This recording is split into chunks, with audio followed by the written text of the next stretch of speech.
Hello, everyone, and welcome back to the Surprise Jab podcast. I'm your host, Zach Ruger, surprising you with new topics every single week and jabbing you with your daily dose of UFC. And as always, we have another excellent UFC event this weekend, ladies and gentlemen. UFC 314, Volkanovski versus Lopez goes down this upcoming Saturday. It's going to be a fun weekend. Let me just tell you, me and my boys got some fun stuff planned. Lexi's coming down. Little does she know we're watching UFC all night, which is going to be awesome. It's going to be fun. On today's episode, we cover every single fight, giving our official predictions.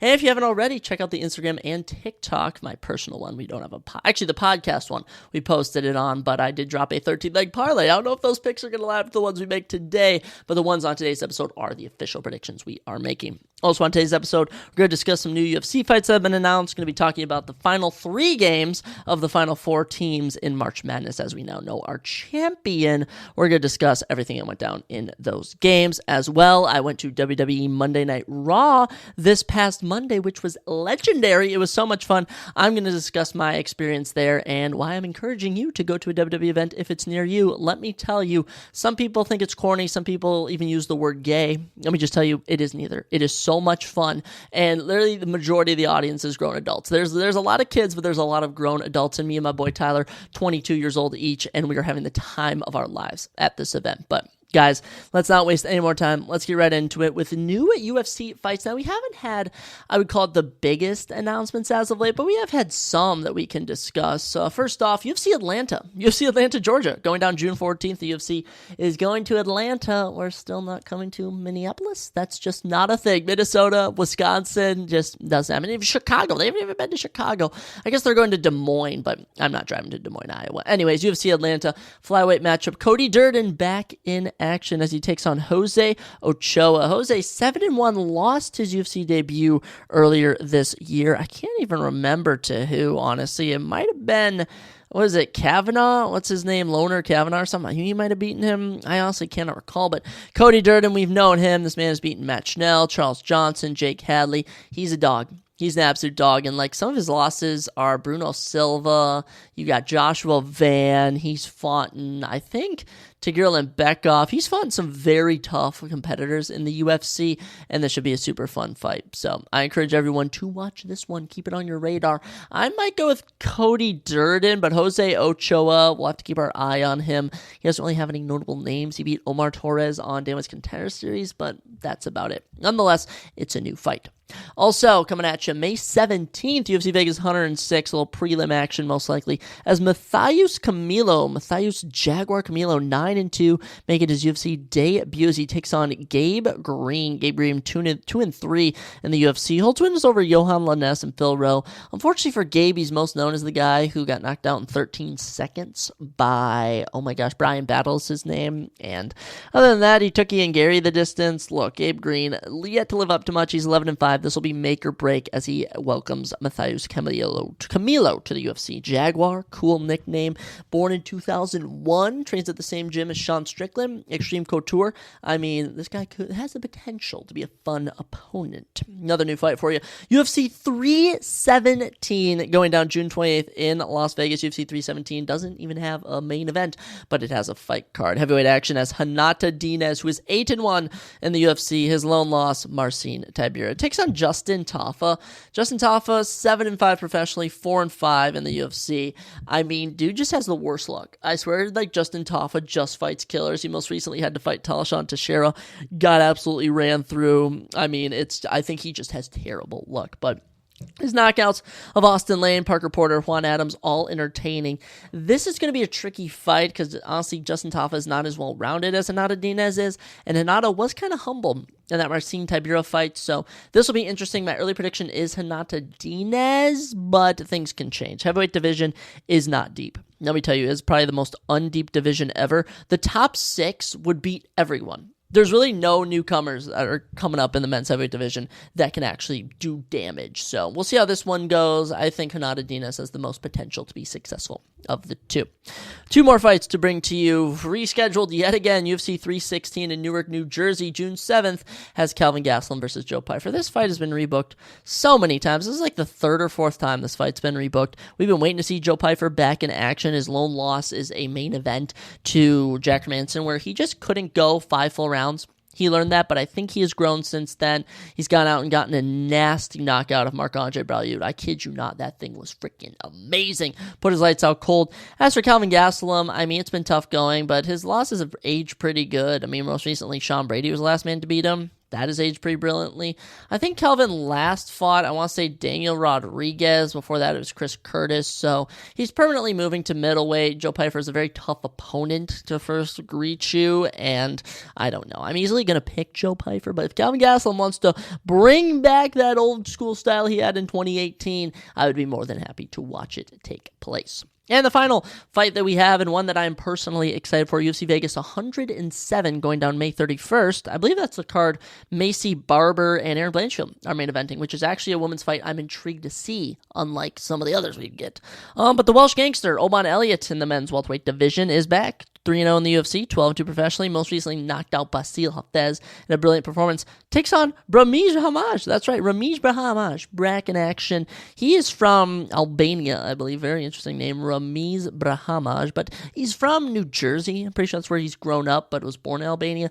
3-3 in the UFC, and most recently put Mickey Gall's lights out cold with a knockout. It was fantastic, and it's honestly a shame these two are fighting. They actually fought on UFC 309 together, ironically, and they both had amazing knockouts. I'd love to see them fight other people, but this is 50-50. As of right now, Oban Elliott's going to be going for the striking. Ramiz Brahimaj for this fight, I think, is going to go on the grappling. By the way, of his 11 wins, I'm pretty sure 10 of them are by submission. So, grappler versus striker, the Welsh gangster Oban Elliott. I slept on him against Basil Hafez. I will not sleep on him again. I'm going to pick him to get the win. But other than that, no new UFC fights. That's all we get, just a couple little fights here and there along the way. Now, there is rumors that Aaron Pico and Movsar Evloev are fighting May 17th.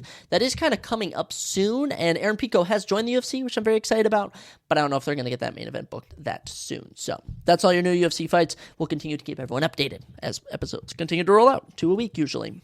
Something else that goes down every single week, which you may not be aware of, is WWE Monday Night Raw. On this channel, we love WWE. In fact, next week is WrestleMania. Can't wait to cover that. We actually have a lot of podcast episodes coming out next week. It's going to be a busy week in the life of Zachary, but this Monday, I wasn't busy because I was able to go to Monday Night Raw with my boy Tyler. We're big WWE fans, been fans since we were little kids, and now us going to this event is just us living out our dreams. Pretty good tickets. We went from kind of the upper deck to lower bowl, I would call it. We're going to graduate to floor seats, don't you worry. And it was so much fun. Let me just tell you, from the get-go, the environment is so fun.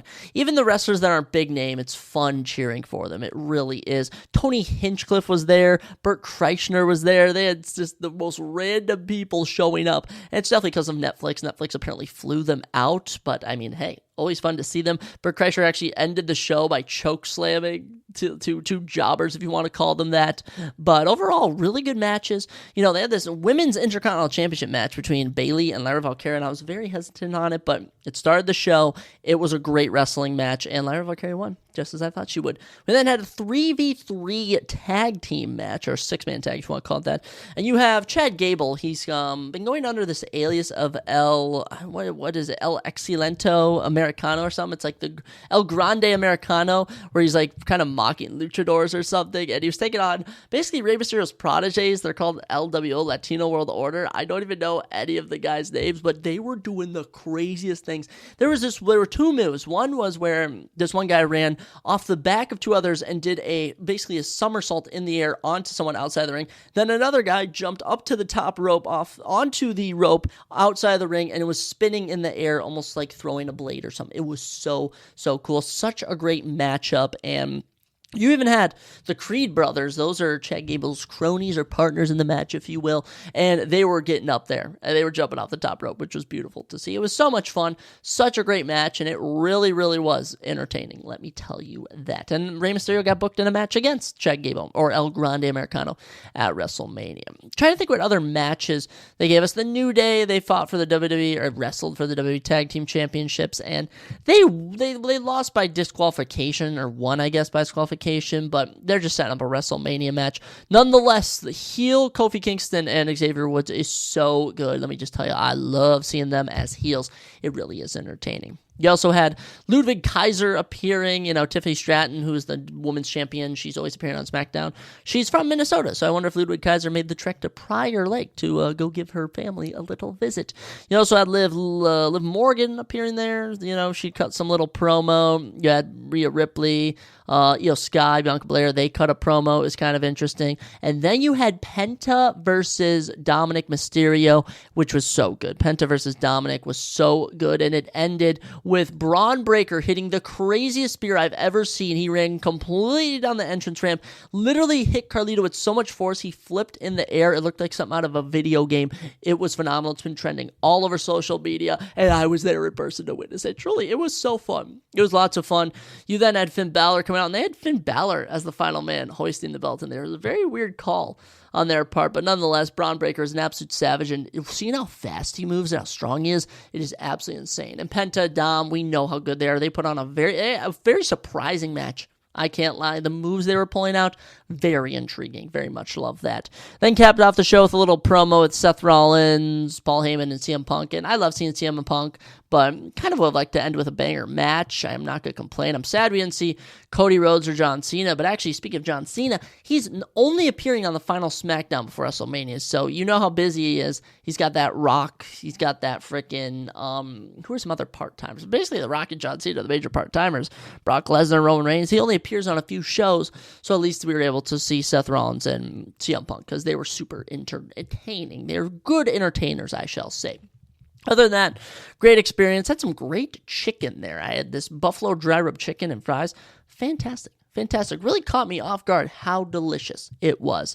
10 out of 10. Definitely recommend. Me and Tyler will definitely be going to another event. I mean, SummerSlam's going to be here next summer. Not this upcoming one, but the one after. And we're getting good seats for that. I got to save up a couple grand, but hopefully I'll be rolling in the Benjamins. You know what I'm saying. I have big aspirations for my life, and one day I'll be able to go to any WWE event I want and sit front row. But yes, WWE Monday Night Raw. Such a fun time. I encourage you all to check it out. Something else I was able to check out on the way home was the championship for March Madness. That's right, March Madness has finally concluded, and our battle of the 4-1 seeds has commenced, and we now know the results. So, when we last spoke, we had kind of touched on the situation with the first two games. So, if you didn't know, Florida was able to get past Auburn in a very close matchup, 79-73, and Houston had an insane comeback against Duke. Duke was up 6 with under a minute left. With a minute left, they were up and had the ball. Houston ended up winning by 3. It was insane. Such a choke job from Duke. It was a very entertaining game. Now, the game we haven't talked about was the championship game, Florida versus Houston. And hey, Houston was on a roll. They were up 3 heading into halftime.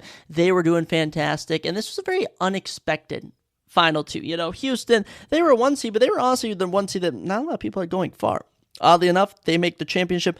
They were winning. They were playing good. But when it came down to crunch time, Florida was just able to string it together. 36-4 final record, 40 games played for the Gators, 36 wins. Amazing work. And I will say, the one highlight, not really a highlight for Houston, but the one thing that stood out to me from this game is that on the final 2 possessions Houston had, no one would take a shot, and both times they just turned the ball over in the most dumb situations, including the ending sequence where just one player, I don't even know, it was LJ Cryer, I don't even think it was him, but he had the ball and he went to shoot it and he lost the ball and couldn't pick it up, or else it would be a double dribble or travel, and so Florida literally dove on the ball and won the game. And it was the most anticlimactic ending for such a fun game.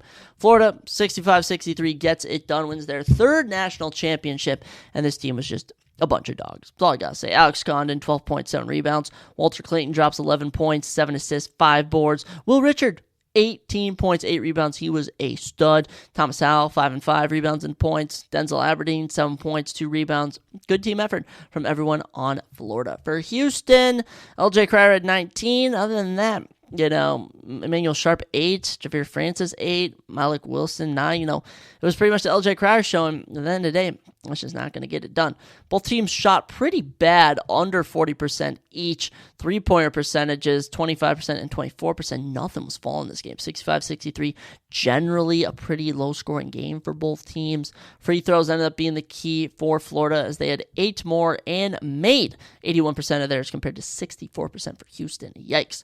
40-39 in rebounds. A lot of rebounds gotten in this game. More assists to Florida, more blocks to Houston, 13 turnovers for Florida. It was a lot of fouls too for Houston as I look at that, 19-10. So Houston I wouldn't even call it choking. I just think Florida was a better team and they fought hard, but when it came down to it, they just didn't really have the whole setup. Didn't have a whole setup going.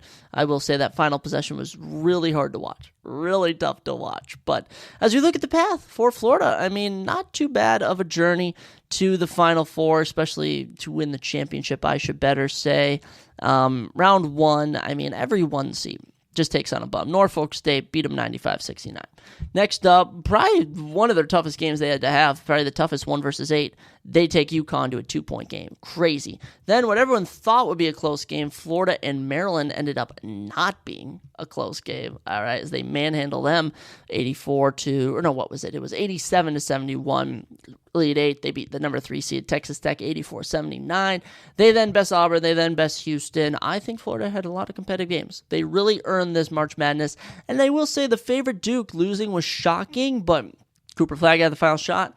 He couldn't bury it. We'll see it in the league. There were some talks that Cooper Flagg wasn't going to go to the NBA, but I just don't believe that. I think it's just too hard to pass up. When you're a guaranteed number 1 overall pick, it's just hard to not pass that up. It's very rare that you don't follow through and go with that. But March Madness 2025, it was good. It was good. There wasn't that much madness. I think what you saw is all the top seeds were so good. And especially the Final Four games were just 3 competitive games. Really, you're never really going to see 3 1-seed matchups in the Final Four for a long time. There's always going to be that outlier. So this year, it's always interesting to see because now we know that when you have all the 1 seeds playing, it actually is the highest level of basketball possible. Because, whenever you have NC State in there, UCLA, I remember the year that UNC made, they can make it to the Final Four. Heck, they can even win 1 game. But they always run into one of the 1 seeds, pretty much always the 1 seed that dominates them. Take UConn the last 2 years, for example. So interesting stuff. March Madness. We'll see you next year. We're tuning in every single year until it shuts down or Zachary's in the grave, which I hope isn't soon because there's a lot of stuff I want to experience. Let me just tell you guys. Life is all about experiencing things, and this weekend, you're going to experience something outer worldly as we go and watch UFC 314. That is right, ladies and gentlemen. UFC 314 goes down this weekend, and I'm pumped. I don't know about y'all, but I am buzzing for this event. I'm telling you, it's going to be good. I always love when we get some pay-per-views. It's always good to see, so let's not waste any time. Let's get right into it. I've been hesitant. I was going to record this Tuesday, then I pushed it to Wednesday, and I'm actually recording this on Thursday, the day this is going to come out, April 10th, because I don't know who I want to pick for a lot of these, but as we all know, I make all my predictions live on the podcast. I put myself on the spot, so I have to make the predictions. Let's get right into it. Women's bantamweight action opens up the card. Shocker, I know. As the number 13th ranked women's bantamweight, Nora Carnole takes on the unranked Haley All Hail Cohen. Haley All Hail Cohen. What an interesting nickname you have there, All Haley. Whatever the frick type of name that is. No, I'm just kidding, Haley. I'm just being mean. Nora 8-2, Haley 7-3. 5'8" to 5'7". Haley has a 1-inch height advantage. There it is. 67-inch reach advantage for both of these ladies, and orthodox for Nora in the stance. Southpaw for Haley Cohen. We'll start with Nora, who is the minus 175 underdog. No, favorite. Plus 1. I'm getting all scrambled here. I'm all excited. Plus 145. Haley Cohen is the underdog. Nora, 35 years old, is from France, believe it or not. 7 finishes and 8 wins. She has 6 knockouts and 1 submission. Currently 2-1 in the UFC, beat Jocelyn Edwards in her debut, then was able to knock out Melissa Mullins in April of 2024. Last fought in September, where she dropped a split decision to Jacqueline Cavalcante, which was a very interesting split decision, I can't lie. But Nora Carnole, it's been a mediocre career so far. I think this is where it really starts to pick up. I don't know why she's really in the UFC Women's Bantamweight rankings, but it kind of speaks to how shallow, you shall say, the women's bantamweight division is. It's very easy to break into. So, Nora Carnole, she's from France. She has a very good finish rate. She's pretty good. Her opponent, all hail, Haley Cohen, the underdog, 33 years old, from Waco, Texas. Believe it or not, that's right, Waco, where the whole Waco incident happened. She actually went to Baylor University. fun fact, if you want to know that. 4 of her 7 wins have came by finish, 2 knockouts and 2 subs, and of her 3 losses, she has been submitted in 2 of them. The other one was a decision. She's had a couple fight cancellations, was supposed to fight in May of 2024, also in September of 2023. It's been a rough road to get here, but last fought in April of 2023, where she lost the decision to Jamie Lynn Horth. So this will only be her second UFC fight, and being out that long, we have a couple fighters on here who haven't fought since 2023, and I do think that is a detriment. Nora Cannoli, I thought she won the Jacqueline fight. I've been high on her for her few UFC fights that I've seen. I'm going to pick Nora Cannoli to win by decision. Plus, I think she can probably get a finish in this as I think about it, but with women's MMA, I never bet finishes. It's just your safer prediction is always going to be the decision. Moving along, men's middleweight division as, interesting, Tresean Gore, plus 280, takes on Marco, minus 355, Tulio. Tresean, Mr. Vicious Gore, and Marco Matutu Tulio. Mr. Vicious, really, Tresean Gore, that's your nickname. Tresean, 6-2, Marco, 13-1, both better 6 foot, 75-inch reach to 74-inch reach gives Tresean 1 inch there. Switch stance for Tresean Gore, it's an orthodox stance for Marco Tulio. Let's start with Tresean. I'm more familiar with his game, the underdog, 30 years old from South Carolina. 4 of his 6 wins have came by finish, 1 knockout, 3 submissions, and of his 2 losses, he has been knocked out once. Currently on a little 2-fight winning streak, both of them guillotine chokes. Okay, Tresean Gore, he started kind of rough, he took Brian Battle to a close decision, but ended up losing it, then was brutally knocked out by Cody Brundage in round 1, literally for no reason, just looked like he didn't have a chin. Then, October 2022, beats Josh Fremd. Then, November 2024, submits Antonio Tricoli. Now, Josh Fremd and Antonio Tricoli aren't that good. Just do want to throw that out there. But Tresean Gore, I remember him on The Ultimate Fighter. He has been a savage. Savage when he fights, and he truly comes out with an intensity. I just don't know how that's going to translate when he takes on the powerhouse from Brazil in Marco Tulio, the minus 355 favorite. 30 years old as well. As mentioned, 9-fight winning streak. That's right. At one point, he was 4-1. Now he's 13-1. Dude's been an absolute tear.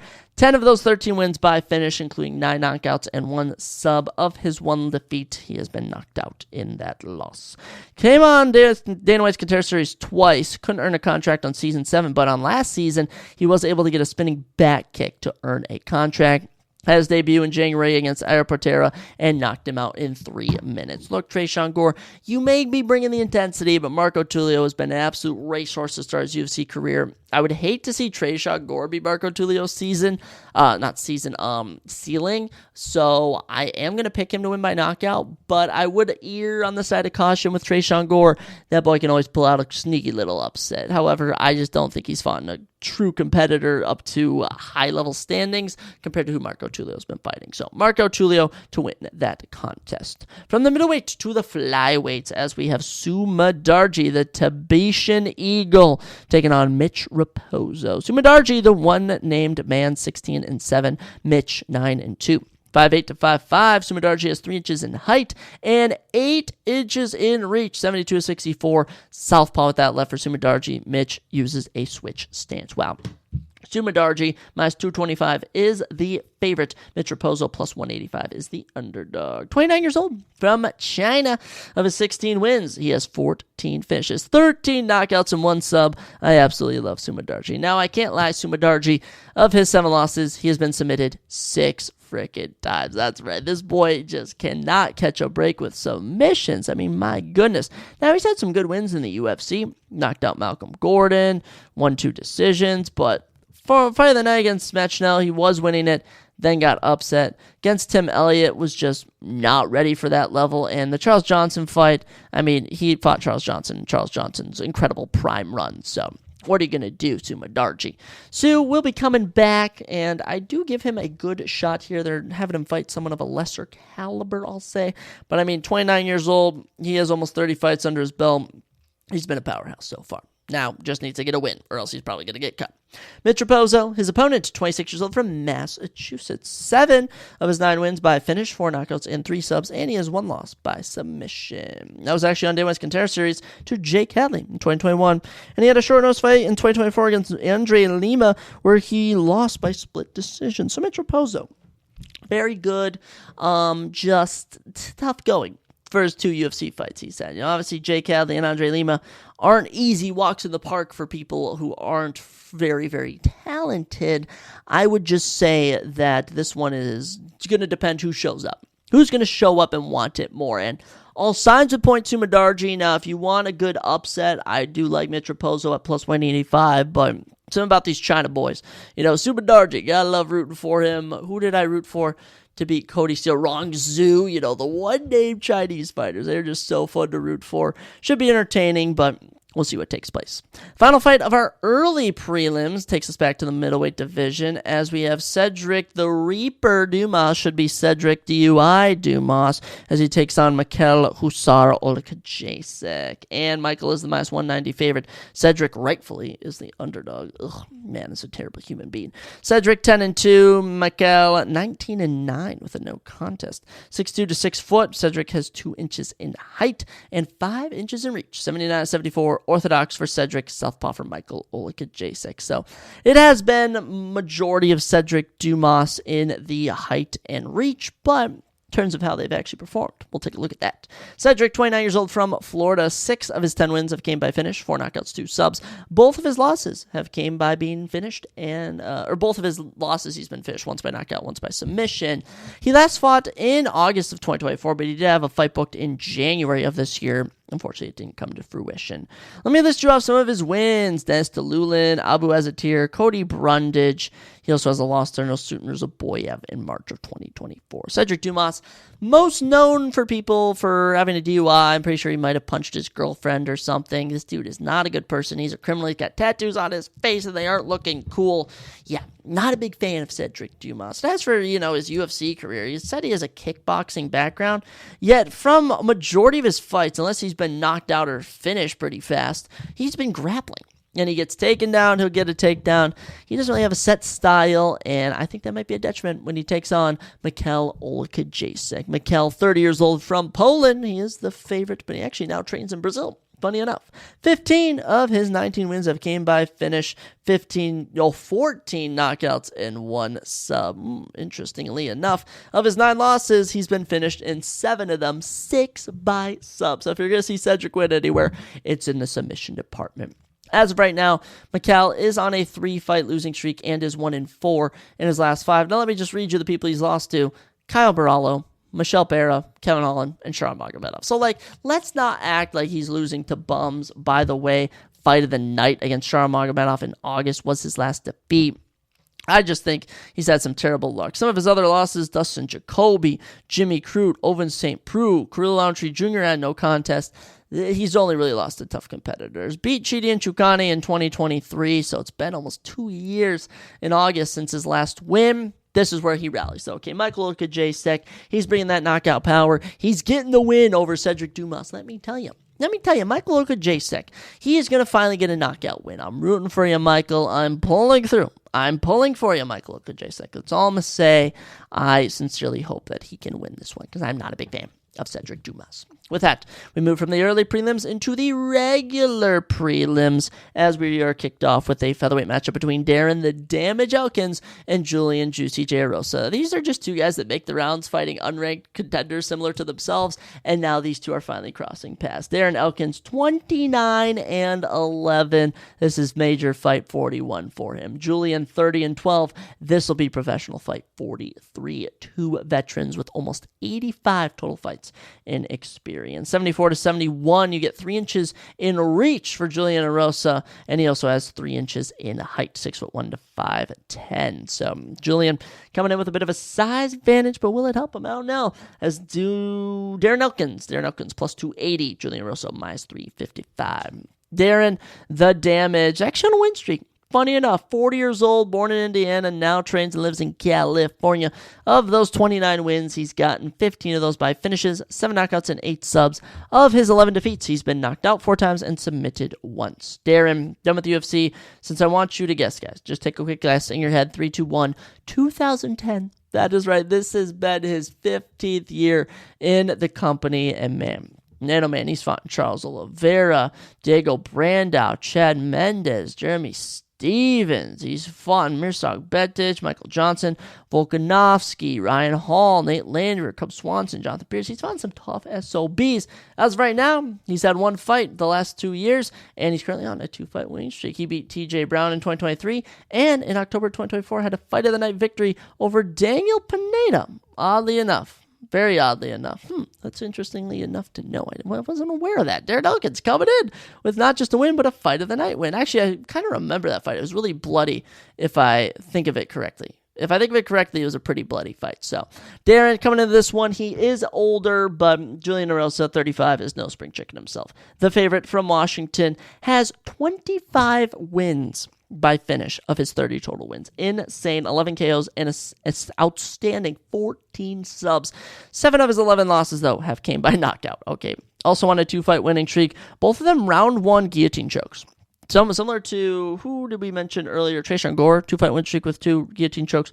Same thing for Julian Erosa. Submitted Ricardo Ramos in March of last year and submitted Christian Rodriguez in July of last summer, which was very shocking, I might add. Julian, been with the company since 2015. I mean, he's taking on some tough guys. Sungwoo Choi, Alex Caceres, he also holds wins over Hakeem Dawodo, Charles Jourdain.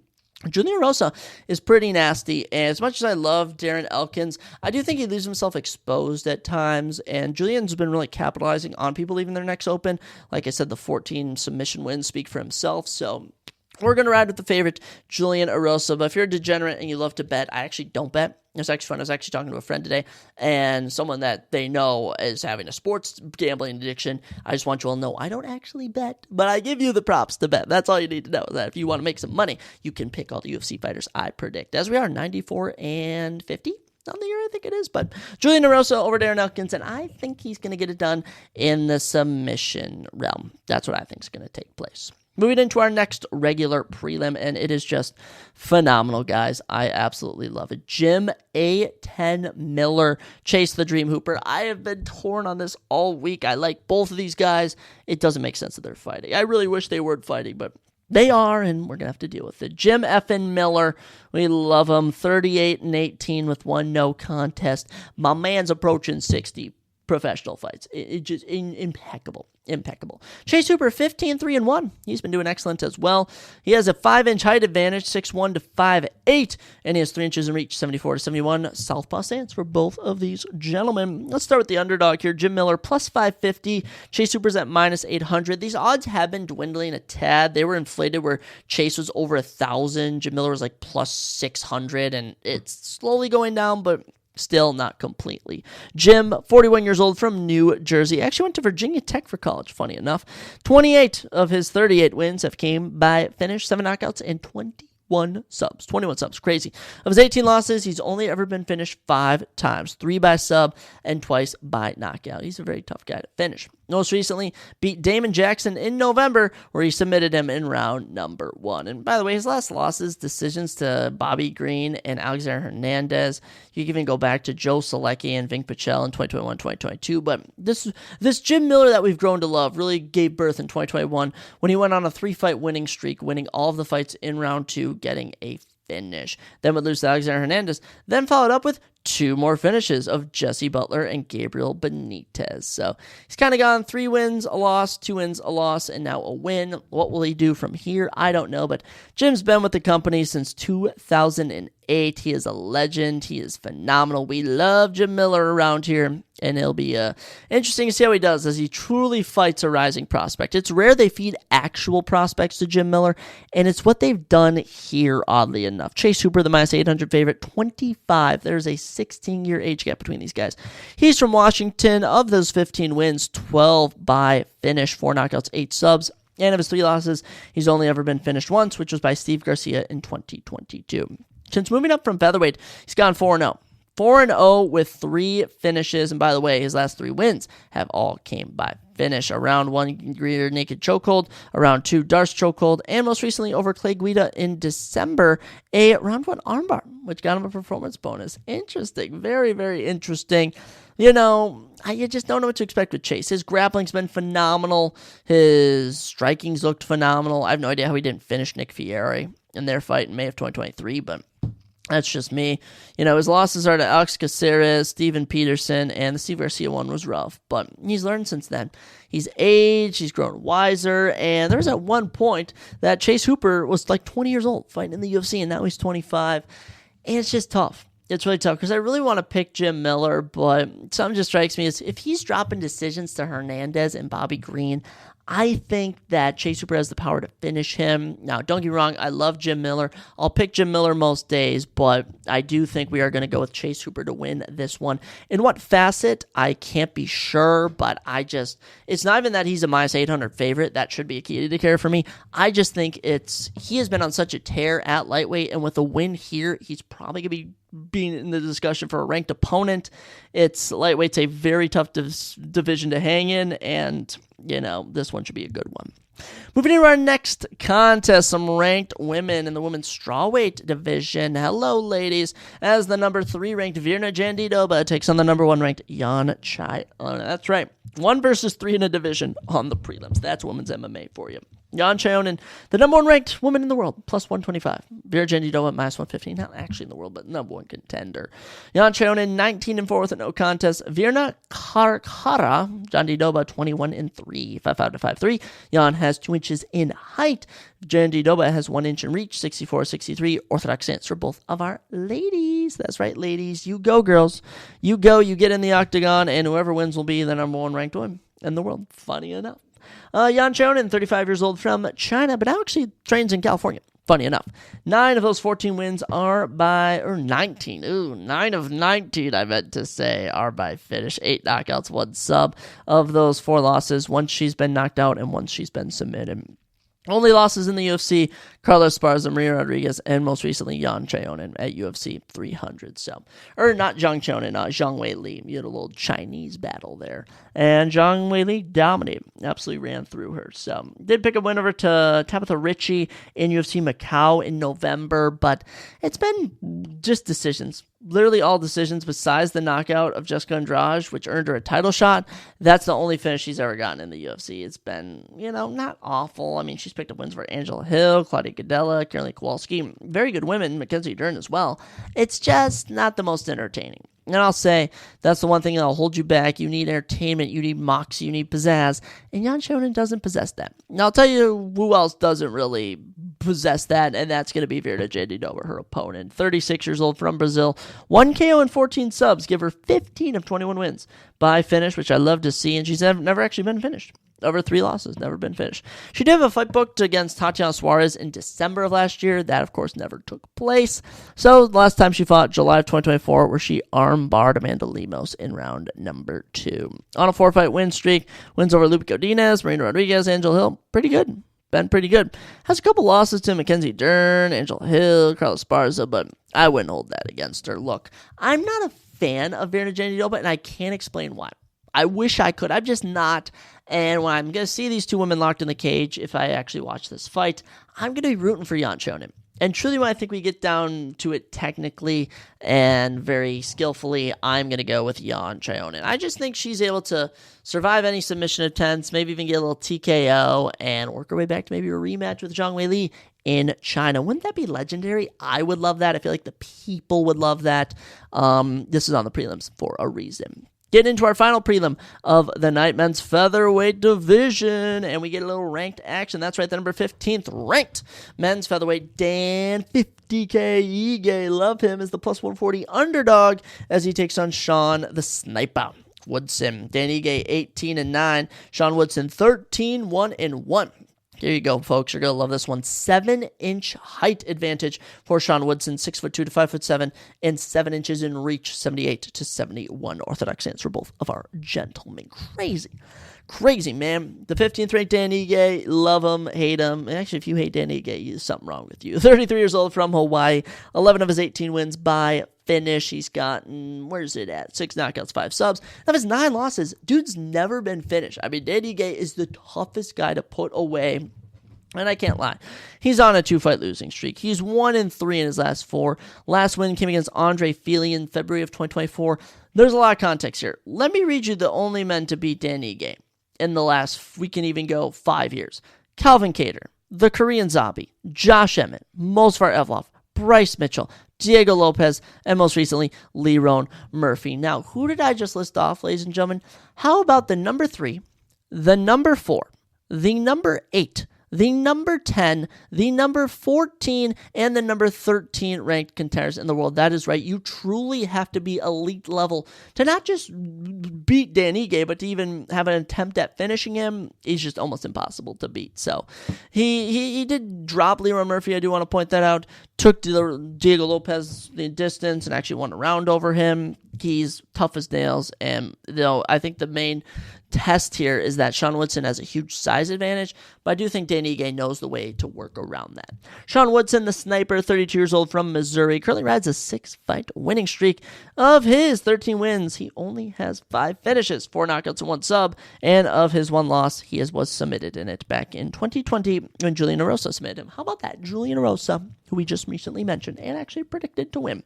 Sean Woodson actually was cut from the UFC in 2022, left, went on a 2-fight winning streak, re-signed with the company, came back, picked up a win over Dennis Bazukja, then beat Charles Jourdain in Canada, then beat Alex Caceres, and most recently knocked out Fernando Padilla in Tampa Bay in round number 1 with 2 seconds left in round number 1, I should better say. I don't know. Here's the thing. Sean Woodson has the height, he's got the size, but Dan Ige just has legit not lost to anyone who's not an elite level talent, and Dan Ige is never been on a 3-fight losing streak before. So Dan Ige, I'm a big fan of him. I don't even hate Sean Woodson. I used to hate him. Now I don't actually hate him that much, but there's definitely something inside Dan Ige that knows how to get around the size disadvantage that he will be facing. Boys, let's move out of the prelims. Let's get right on into the main card because I'm excited for it. Should be a super exciting main card, and we kick it off with one of my favorite fighters.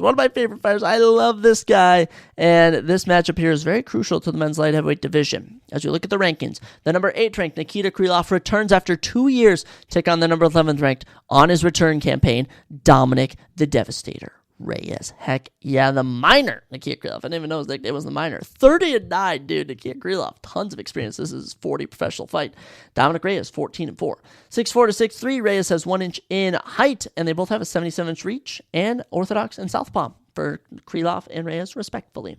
Nikita Krylov, guys, that's right, 32 years old from Ukraine, is the minus 180 favorite, and he was actually fighting in the war. He was fighting in the war. I'm pretty sure he was on the front lines of battle. That's why you haven't seen Nikita Krylov since March of 2023. Been a fat minute. Of his 30 wins, 28 by finish, 12 knockouts, 16 subs. Of his 9 defeats, he's been finished in 7 of them, once by knockout and 6 by sub. This dude has only been the distance 4 times his whole entire career. 39 professional fights, only been the distance 4 times. He's action-packed.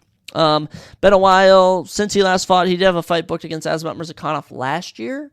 Now, it just never materialized. So, finally has one booked. Finally looks again in the octagon. And he's currently riding a 3-fight winning streak. Wins over Alexander Gustafsson, Volkan Ozdemir, and Ryan Spann. Last loss came to Paul Craig in 2022. A couple of others of his last losses. You got Jan Blachowicz, Glover Teixeira, Magomed Ankalaev. I mean, he's only really lost to tough competitors. Been with the UFC since 2013. Dude's been a company guy for a long time. Actually holds a win over Walt Harris. That's right, heavyweight Walt Harris, oddly enough. Marcos Rogelio de Lima, he holds a win over Johnny Walker, Owen St. Preux. He's exciting. It's just been a while. You know, you haven't fought in a while, and it could impact how he performs, especially when he's taking on someone who's riding this new wave of momentum, which he's brought upon himself. That is the Devastator, Dominic Reyes, the plus 150 underdog. 35 years old from California. 11 of his 14 wins by finish, 9 KOs, 2 submissions. Of his 4 defeats, he's been knocked out 3 times. And there's at one point, dude, Dominic Reyes was undefeated 12-0 when he fought John Jones, and I legit think this is in the top 3. You know, I've watched a lot of bad decisions, but I think this has to arguably be in the worst decision category. I watched it live. Everyone around me was watching it live, thought Dominic Reyes won. I'm next to John Jones fans that think Dominic Reyes won, and it completely changed the entire trajectory of his career. After that, knocked out by Jan Blachowicz, knocked out by Jerry Braska, and knocked out by Ryan Spann. But then he took 2 years off. Then he took 2 years off. He returned last year in Kentucky, and I was in Chicago with my boy Jaden watching it live when he knocked out Dustin Jacoby in round number 2. And how did he follow it up in December to end the year? Another round 2 finish of Anthony Smith. So Dominic Reyes riding some momentum, back-to-back TKOs, and he's coming in against a guy in Krylov who's going to start faster than Jacoby and Anthony Smith did, and will be a tougher test, but there's just no way I'm picking against them. Nikita Krylov hasn't fought in 2 years. Dominic Reyes is in a career revitalization. The train does not stop here for Dominic Reyes, because once it stops, it's probably going to start to stop repeatedly. I just think Nikita is maybe going to rush into a punch or something. He might have been gassed himself out trying to go for a quick submission or knockout or something. I just love Dominic Reyes, and I will be picking him to win his matchup. After that, guys, it's just immaculate. It's immaculate how amazing this card is. Men's featherweight division, we head to it. The number 13th ranked Bryce Mitchell in action. Thug nasty as he takes on Gene Lord Silva. And Bryce right now, plus 225. The odds have dropped a tad. Silva's at minus 275 last time I checked, but odds are probably different everywhere you go.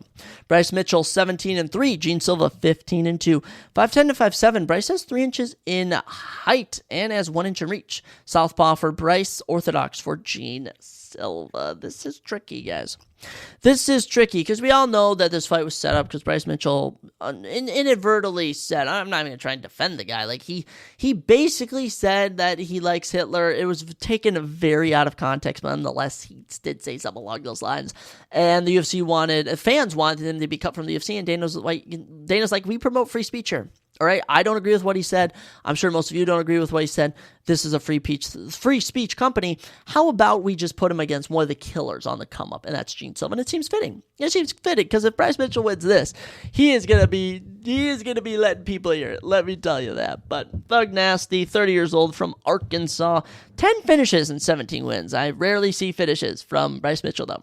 Can't even lie. He does have 1 knockout, which he got in his last fight, and 9 submissions. Both his losses, he was finished in. So Bryce Mitchell obviously came in undefeated, went on a crazy run, got a twister submission, fought on UFC 249. What was that Charles Rosa fight? He had some insane, it was, 12 minutes? It was only 12 minutes and 51 seconds, or was it? Oh, I thought it was more.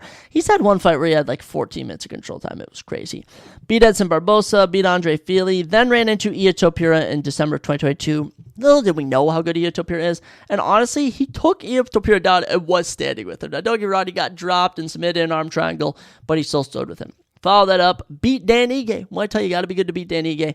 Then in December of 2023, of course, one of the nastiest knockouts in UFC history, Josh Emmett, we actually thought killed him. We thought Bryce Mitchell died that night. What was that, UFC 296, I want to say, Edwards Covington. We thought he died, but he didn't die. Came back in December of last year, so 2024, and he took on Kron Gracie, and Kron Gracie was absolutely beat. He was just awful in that fight, but hey, Bryce was able to get around it. Actually got a round 3 TKO, 39 seconds in, which was phenomenal to see. Got a little slam into some elbows. So Bryce back in action. It ain't gonna be easy, but he's a grappler, and he's gonna have to use this grappling because the man he takes on, Gene Lord Silva, this guy, the favorite, is so scary. So scary. 28 years old, from Brazil, 12-fight winning streak. There's at one point. Gene Silva was 3-2 in his MMA career, and now he's 15-2. It's immaculate. 12 KOs, 2 subs. That's right. 14 of 15 wins by finish. It's utterly incredible. Gene Silva came into the UFC in January of 2024 and went 3-0 on the year. Knocked out Weston Wilson, knocked out Charles Johnson, and then brutalized Drew Dober so bad they had to stop the fight in round number 3.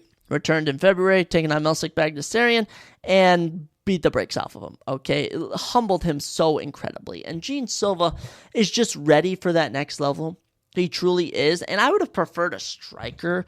I would have preferred a Calvin Kattar, a Giga Chikadze, but no, it's Bryce Mitchell. So you're either going to see Gene Silva really not know how to defend takedowns because Bryce is immaculate at takedowns, especially control time, or you're going to see Gene Silva do what he does and get a knockout. Now, don't get me wrong.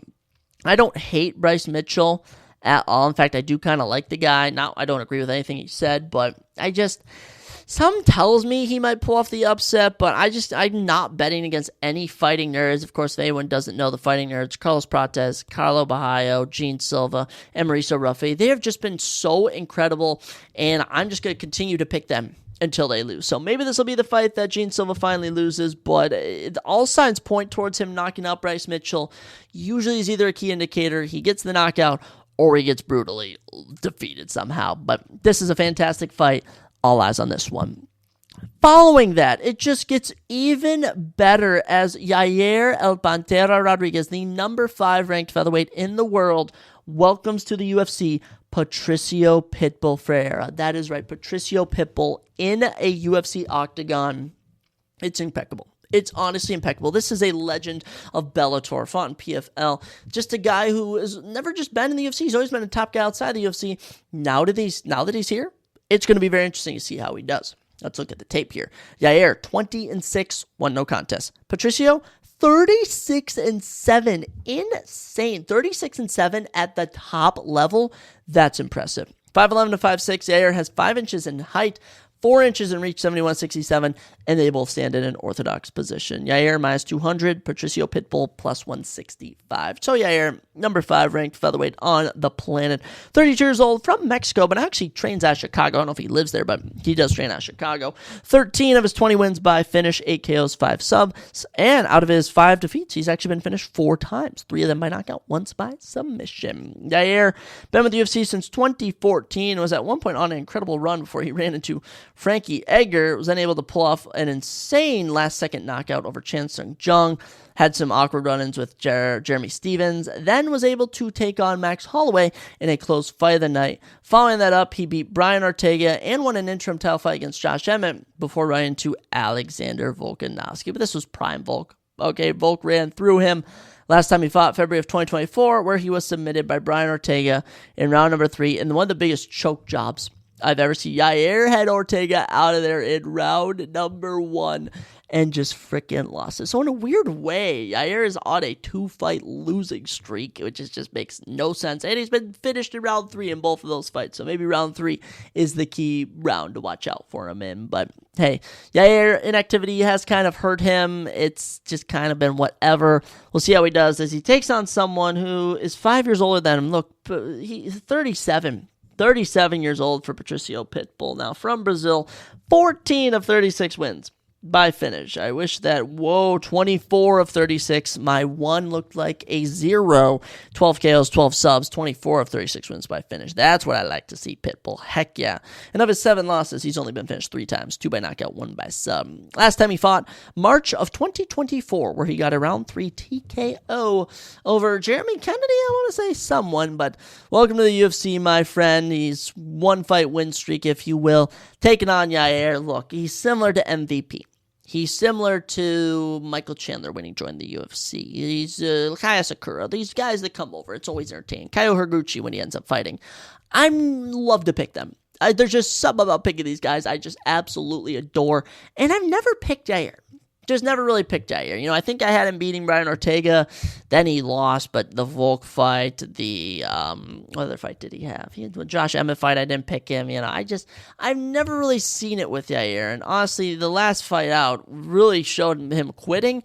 And I think if Pitbull's going to get a finish here, might be on the ground. So we're going to go with Patricio Pitbull. So fun to pick the new gun in the UFC. But if Yair gets a win, hey, he might be getting a title shot because I keep getting Twitter updates that apparently Diego Lopez and Rodriguez are fighting at the press conference. I got to wrap this podcast up so I can go look at all of those tweets. But before I do that, let's get into the fight that is tweaking me. It's tripping me out so hard. I've been losing my mind over this fight. The co-main event, it might be 5 rounds. I cannot confirm nor deny.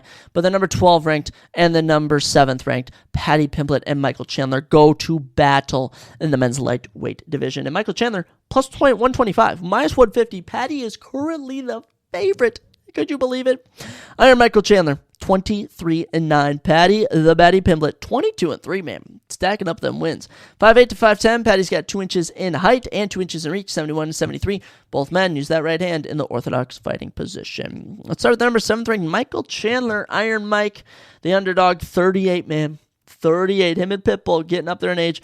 From Las Vegas, 18 of his 23 wins by finish, 11 KOs, 7 submissions. Of his 9 defeats, he's been knocked out 4 times and submitted once. So, Chandler, we know Chandler's had a rough time in the UFC. He is currently 1-4 in his last 5 fights, 2-4 in the UFC. But there's a lot of context here, all right? His losses, Charles Oliveira, Justin Gaethje, Dustin Poirier. Those are three of your Mount Rushmore guys in the men's lightweight division, okay? Those are three of the most legendary guys. Dan Hooker, Tony Ferguson, he's never not fought in someone, much less do I say top 10, top 5, okay? Just a crazy work schedule for Michael Chandler.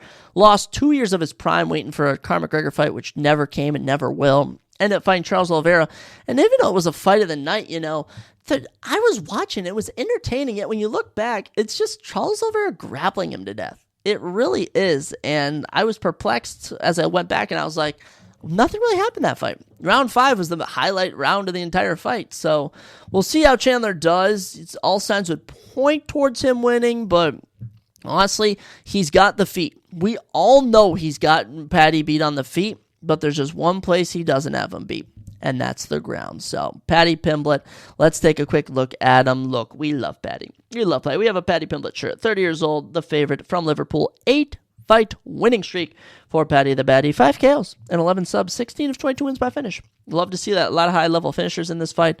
Of his 3 defeats, he's only ever been finished once. It was by submission.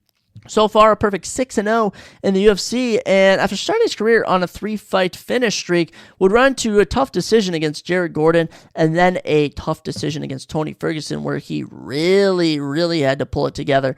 Eventually took on Bobby Green in July of last year, where he picked up a round 1 triangle choke. Now, I do think that some people are overlooking is that they're saying Bobby Green went into Paddy Pimblett, he made the decision to go to the ground, and Paddy just capitalized. Michael Chandler will do the same thing, shooting for a takedown. And the thing we've noticed with Michael Chandler is, after he punches you for a while, he will shoot for a takedown. Did it with Poirier, did it with Gaethje. What Paddy will do is he will hook you in that guillotine. He will go into an arm triangle, and he will try and submit you. So this fight comes down to, is Paddy going to get the submission, or is Chandler going to get the knock? And I know people are bringing up Charles Oliveira couldn't finish him for 5 straight rounds. Let's not forget Dustin Poirier, of all people, submitted him in round number 3. So Chandler can be submitted and most likely will be submitted. So I would love to pick Michael Chandler. I think if he does knock out Paddy, I'll be a bit sad I didn't call it, but I have rode with Paddy in all 6 UFC fights, and son of a gun, I can't stop now, fellas. Give me Paddy Pimblett, round 3 submission all freaking day. If all the Paddy fans are dead in the world, then I'm gone too. But if there's one left, I'm still alive at least. Unless I'm dead or something. However the saying goes. Ladies and gentlemen, the main event will be up next, and it will be legendary. It will be good, and it's unexpected. Might I add, you get the number 1 ranked Volkanovski, number 3 ranked Diego Lopez. By the way, Volkanovski, number 11 pound for pound fighter, still on the planet. He's still in that men's pound for pound. Coming in, minus 120 for Volk, plus 100 for Lopez. These odds have been super even, similar to Chandler and Pimblett. Alexander the Great, Volkanovski, the former men's featherweight champion, 26-4. Diego Lopez, 26-6, mind you, 6 years younger. Dude has so much fight experience. 5'11" to 5'6", 5 inches in height for Diego Lopez, 1 inch in reach, 72-71. Orthodox hands for both of our fighters. Volk, one of the GOATs. You can even call him the featherweight GOAT. I mean, it's kind of tough to not call Ito Pierre the featherweight GOAT because he has knocked out both of the featherweight GOATs that are in the debate, but nonetheless, we know how good Alexander Volkanovski is. 36 years old from Australia, 16 of his 26 wins by finish, 13 KOs and 3 subs, and of his 4 losses, 3 of them have came by knockout. And might I also add, sadly, he is 1-3 in his last 4, currently on a 2-fight losing streak as well, where he's been finished in round 1 and round 2. Very sad, but look at the guys to beat him. For Makhachev and Ito Pierre, the number 1 and number 2 in the UFC right now. That's right, I'm calling number 1 and number 2 fighters in the UFC right now. Crazy run for Volk. He was on like a 13-12 fight winning streak or something. Dude's an absolute legend. Hasn't really lost to an up-and-coming contender before. Ito Pierre, we knew how good he was when he was ended up fighting him, but I mean, Max Holloway, Chan Sung Jung, Brian Ortega, Jose Aldo, Chad Mendez, they've all felt the power of the great Alexander Volkanovski. And last time out, look, he was doing great in round 1 against Topira before he got caught. Similar thing against Makhachev in their fight in October of 2023. So if Volk's going to win this one, he just can't get caught by Diego Lopez. And Brian Ortega kind of gave the blueprint, is that if you can eat the first few, you could probably survive. But you have to remember that not everyone has a chin like Brian Ortega, and Volk has been knocked out cold might I add, his last 2 fights. that does do some damage. And his opponent is no spring chicken, all right, let me tell you. Or he is a spring chicken. He's no old head, if you will reverse what I just said. Diego Lopez, 30 years old, born in Brazil, now trains in Mexico. 10 KOs, 12 subs, that is right, 22 of his 26 wins by finish. Of his 6 defeats, he's been knocked out twice. But so far in the UFC, that has not happened. He took his UFC debut on short notice, defeating Movsar Evloev in a fight of the night, which was crazy. He would then win his next 3 fights, 2 by submission, 1 by submission, 2 by knockout, all of them under 90 seconds, a minute and 30 seconds. That's right, crazy enough. He would take on Dan Ige on 4 hours' notice. He let Dan Ige step in and fight him. He beat him. And then Brian Ortega at the Sphere. People are so confused this day how Brian Ortega did get knocked out. But Diego Lopez hits like a brick wall. I mean, I think he might hide nunchucks or whatever you want to call them in his, what do you call them? What do people put on their hands? Oh my gosh, they slide around all their fans. Brass knuckles. He has brass knuckles in his gloves or something. But Diego Lopez is an absolute killer, man. Absolute killer, and I'd have thought you'd be getting Diego Lopez versus Ilia Topuria, Volkanovski versus Ilia Topuria. Nonetheless, you get these two fighting while Ilia Topuria goes down to lightweight division, chasing even more glory. So when it comes to this fight, man, it sucks. It sucks, and I would, similar to a lot of fights on this card, I would love to see Volkanovski win. Like, I'm going to be honest, I'm going to be more sad if Volk loses than if Lopez loses. But that doesn't change the fact I'm picking Diego Lopez. I don't know how Volkanovski can get around the fact that Topuria and Makhachev put him out cold. And it's very rare you see someone, especially at his age, 36, who was at the top, knocked out cold twice. The Topuria one even worse than the Makhachev one. And then taking on another guy, Diego Lopez, who we know hits hard. We know how hard Diego Lopez hits. So this should be fantastic, but I am going to go with Diego Lopez. I do think Lopez will get it done, but don't get me wrong. I'm very neutral on a lot of these fights. I'm just thinking we're going to get a lot of good fights. But when I look at these fights, Dominic Reyes, Nikita Krylov, I would be rooting for Dominic Reyes. Bryce Mitchell, Gene Silva, I don't know, Honestly, Gene Silva's been making himself kind of unlikable. So as much as I picked him, I don't know, might have a bit of an edge towards Bryce Mitchell. Pitbull and Rodriguez, I'd be rooting for Pitbull all day. Patty and Chandler, I'll be rooting for Patty, and Lopez Volk, I'll be rooting for Lopez. But we're in for a fantastic pay-per-view. It's primed to be potentially the best of the year, but I'm going to be honest, guys. It's going to be tough to top UFC 311. It delivered pretty dang good, and honestly, topping 313 shouldn't be too hard. So that's all we got for today's episode. Thank you so much for listening, ladies and gentlemen. Let me know who you guys are going to be picking in these fights. Let me know how you guys are doing. What do you want me to talk about on the podcast? I'll talk about anything. I'll interview anyone. I just love speaking, and I hope you love hearing my sweet voice. Oh, well, my mother calls it her sweet voice. Alrighty, guys, that's all I got for you. Kick some butt out there. Make the world better. And as always, I'll see you next time on the Surprise Jab Podcast.